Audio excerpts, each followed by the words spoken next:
plastic. They have fake parts, but my heart's elastic. My mental so spastic, like I'm driving against that traffic. Hey guys, welcome back to the channel. It's Kelly Queen.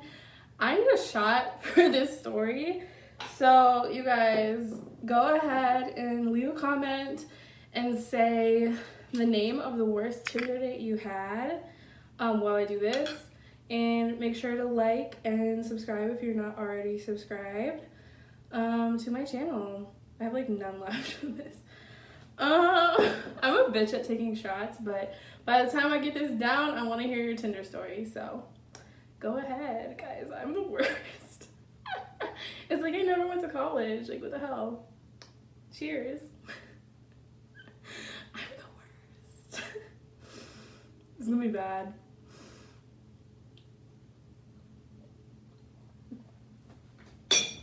Okay.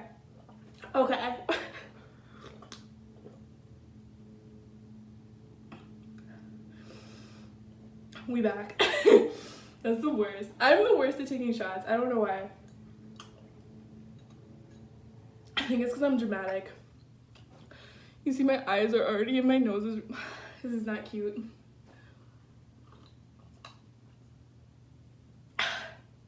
You guys, I'm 23, but I act like I'm 33. I can't. Okay. Alright. Are you back? Are you with me? Are you ready for the story? Okay guys, I only have like a little left in here, so I'm just gonna finish it off. That one shot though got me, guys. Like, I can't. Alright, this is like half a shot, like not even. That's like 1/4. I got this. You guys, you should take one with me if you are above 21. Okay, we got this. Cheers. I'm psyching myself out again. It's little. I got this.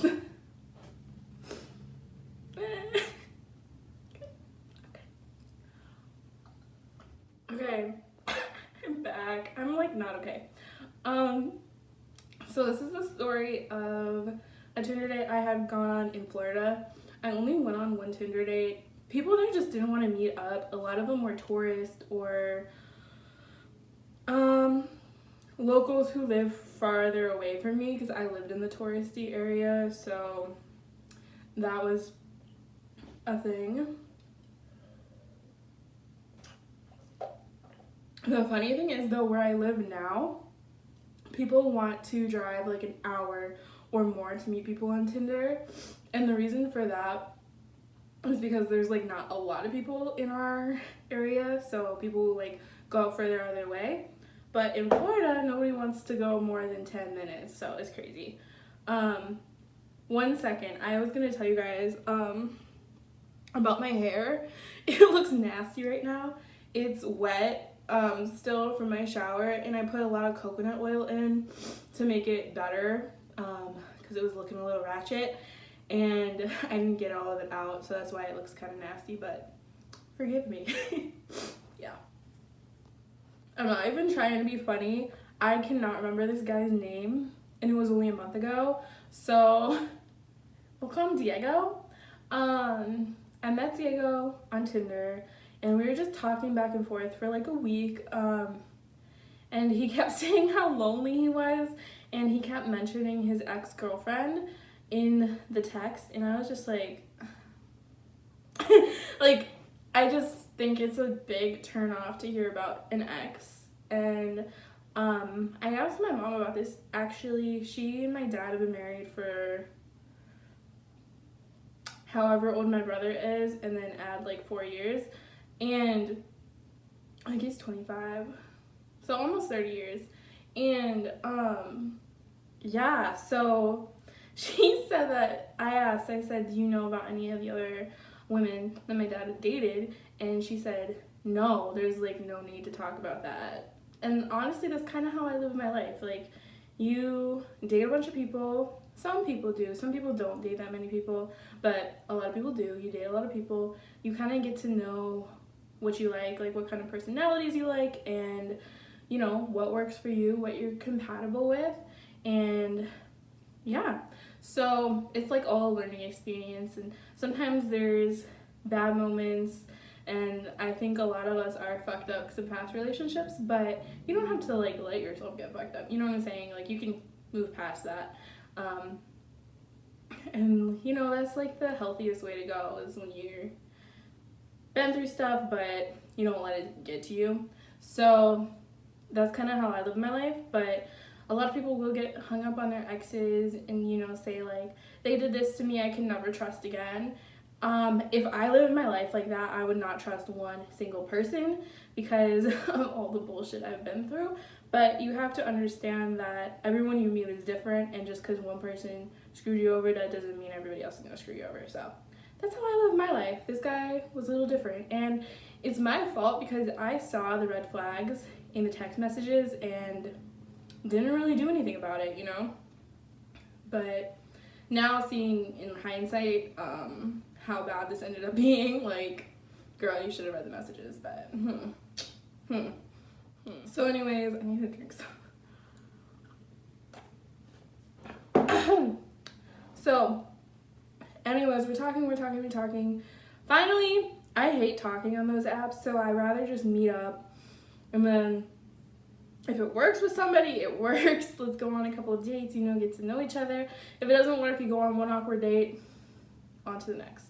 So that's kind of what I propose we do. I'm like, hey, do you want to meet up? Because I was like tired of talking and texting about his ex, you know, and like giving him free talk-space therapy.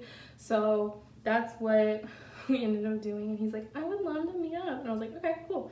So I get all cute, put on a nice little outfit. I'll insert it here.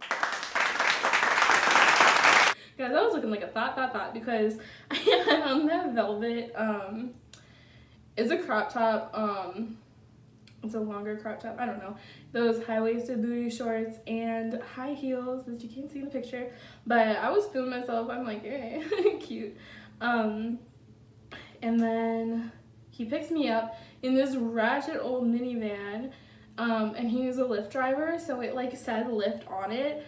Everybody who saw me get into that van probably thought I was up to no good, but that's what the case was. And then we just drive around, and he doesn't know where he wants to take me, and I was new to Orlando, so I didn't know anything, so I'm just like, hey, take me somewhere good. He keeps driving around. He's like, oh, we could go here. The place he tried to take me to was shut down, and then he's like, oh, there's somewhere else we can go. That place was also shut down. So then we end up at this Brazilian buffet, which I was fine with because I had never like tried Brazilian food, and I was with an actual Brazilian man, so I was like, this will be cool because then he can tell me if it's like authentic or not. So we go in, and he's talking in Portuguese to the lady at the front, and she looks like she does not want to be talking to him, to be honest. But I'm just like chilling, I'm just like smiling, like I don't care if people speak in a language I don't know in front of me because that's the language they're comfortable speaking, and it's cool, you know, but I don't know what they're saying, but they say something, she looks really uncomfortable, and I'm just like, I'm here to eat. And they sit us down. We had a really nice waiter, and they're also speaking in Portuguese, and he must have said something. I don't know what he said, but he must have said something because the waiter was really awkward, and he told me, he's like, I don't know what's up with that guy. I'm just like, you probably said something awkward to him, to be honest, but whatever. This is just Crystal Light, by the way.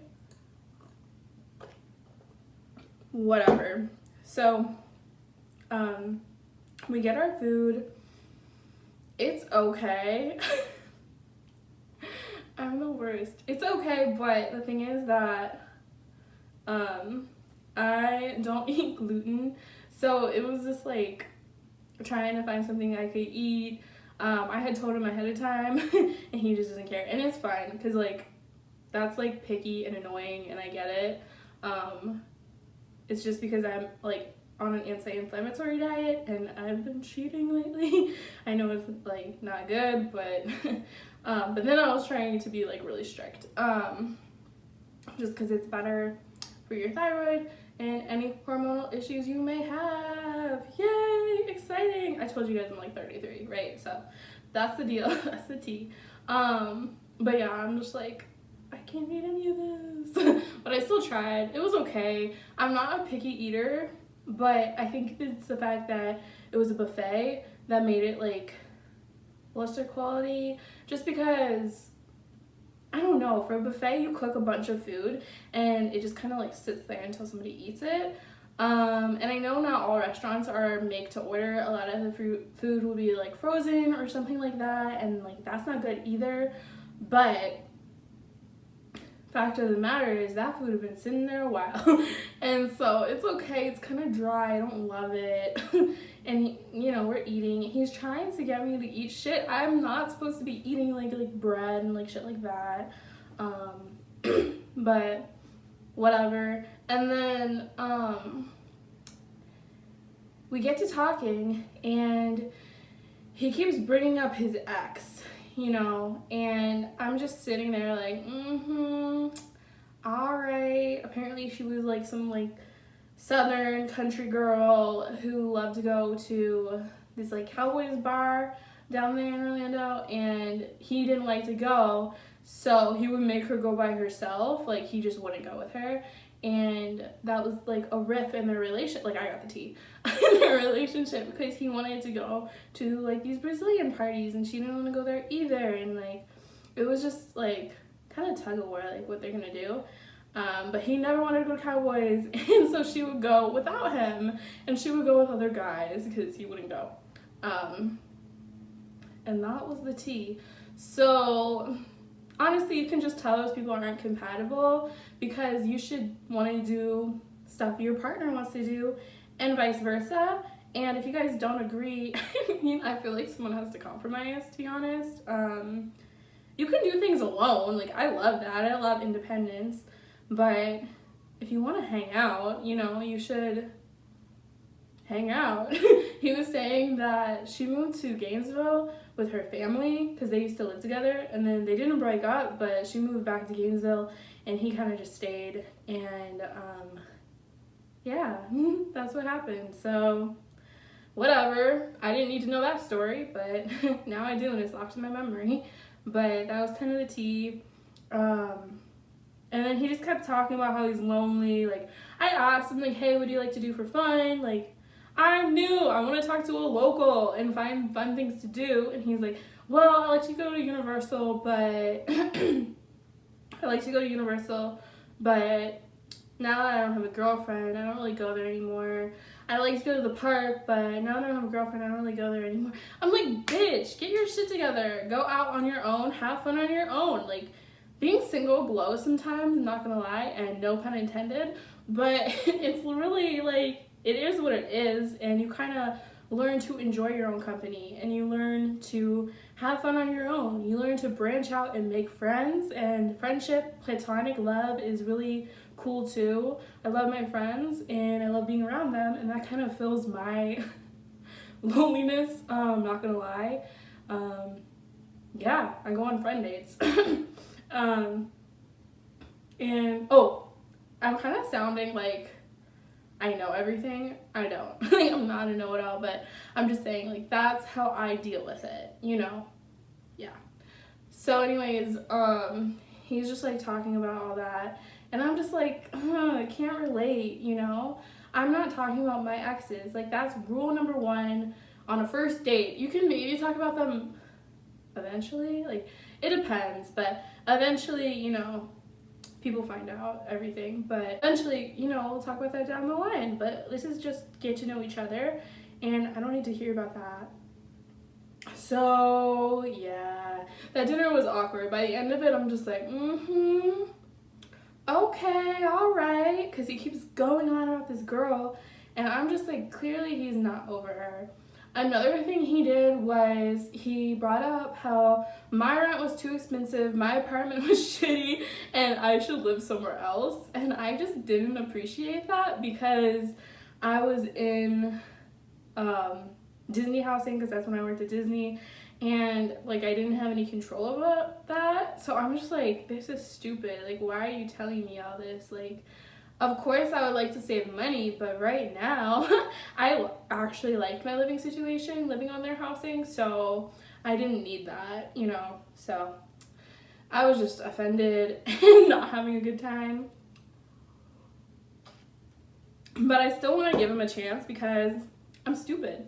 And also because I was lonely too, but I'm not going to like go on and say all that, you know. So we get back into his minivan and we're just driving around, and we go to International Drive. It's this famous street in Orlando. There's like a Ferris wheel and all that shit. And we're just listening to some music, and he plays this one song, and he's like, this is a sexy song. Like, I hope this isn't too inappropriate for you. And the thing is that I listen to some nasty music. I love Cupcake, like, unironically, like, I actually really love her music. And Megan Thee Stallion and Doja Cat, and like all those women like make me who I am. So nothing's really too dirty for me. And I kind of say that. I'm like, okay, this is not that dirty. Like, come on now. And he's like, oh, really? Well, you must be a hoe then. And I'm just like, not really. I just don't think it's that dirty. And I just say, I've heard it all. And then so he tries to play more dirty music, and I'm just like not fazed at all. Because I'm not going to tell him that I had Orgasm on repeat. I'm not going to tell him, you know, Go Down is my favorite song right now. So I'm just like, whatever. I'm just like, you can play whatever you want, but listen, nothing phases me. So we're just driving around, and then he's like, do you want to hear a country song? I know where he's going with this at this point because the ex. So I'm like, sure. Guys, I don't know. But yes, then we listened to some country music that his ex liked, and I'm just like, this is so stupid. But whatever. And then we stop outside of the Ferris wheel, but we don't get on it because he doesn't want to find parking. I'm like, bitch. And then we just stop outside of it and like look at the Ferris wheel. I'm like, cool. And that's when he tells me that he has a son. He just like randomly says it. He's like, he's not even looking at me. He's just like driving the car, and he's like, I have a son. I'm just like, oh, okay, how old is he? Because at my age, like, especially because I date older guys, like, it's not a big deal. Like, you know, shit happens. Like, sometimes people plan to have children. Sometimes, you know, it's a surprise. But it is what it is. Like, I don't hold that against anybody. And he just is like, I have a son. I'm like, okay, cool. How old is he? And he's like, he's 1.5. And I'm like, I'm just kind of trying to do the math in my head. Because he had left Brazil 2 years ago. So I'm like, oh, he's only been here 2 years and he has a 1.5-year-old. So I'm like, when did he get busy? Like, and he says he's back in Brazil. And I'm like, oh, okay. And then he says, that was the worst thing I've ever done. And I'm just like, oh my God, that kind of hurts my heart because I don't think children, human beings, should be referred to as the worst thing I ever done. Like, that just didn't sit right with me, to be honest. But I'm trying not to judge the situation. So I'm just like, okay, all right. And then he says, yeah, but it's not really my fault. His mom just used me because she's really old. She's like 35 and she wanted to have a baby. So she just used me, and she told me she was on the pill, but like she wasn't. And so that's why I have a son. And like in my head, I'm thinking, I'm like, yikes. Because I didn't need to hear all that. Whether that story is true or false, I don't know. And it's not my business to know, and it's not my subscribers' business to know. But still, I'm putting this out here. Because he made it my business when he had told me that. But I'm just like, okay. I don't see anything. So I'm just like, all right, you know, because to be honest, like, I'm sure I have some sketchy stories I could tell people, but I'm not going to say it in the car on the first date while not looking at them or making eye contact. Like, I'm just not. So yeah, I'm just like, okay, I probably need to get home now. And he's like, okay. So we drive back to my apartment, and I feel like he told me something else. Oh, he did show me a video of the kid, to be honest. He's like, yeah, this is him. I'm like, okay, didn't need to see the video. And that was that, to be honest. He also told me that he is gonna get a loan so he can send his mom money to rebuild their house, and he also showed me a picture of the house. Didn't need to see that. He drops me off at home. I just look at him, I'm like, oh, thanks for that. Usually, if I like somebody, I'll kiss them goodbye at the door, and then we can have a second date later on. But I was just like, no. So I'm just like, bye, thank you. And then he's just looking at me like, but I'm like, gotta go. So I go back into my apartment, and he texts me. He's like, I feel like you don't like me. Like, that's literally what he had said to me. And I just said, that was a lot of information. You talked a lot about your ex, which if you're over her, you shouldn't be doing that. He's like, I am over her, and like all this bullshit, and I'm just not buying it. So that was that. Block and delete. On to the next. Sorry guys, that story is actually not that interesting. I have some more interesting ones than that though, so if you want to hear it, tell me down below. And I will see you guys in my next video. Bye.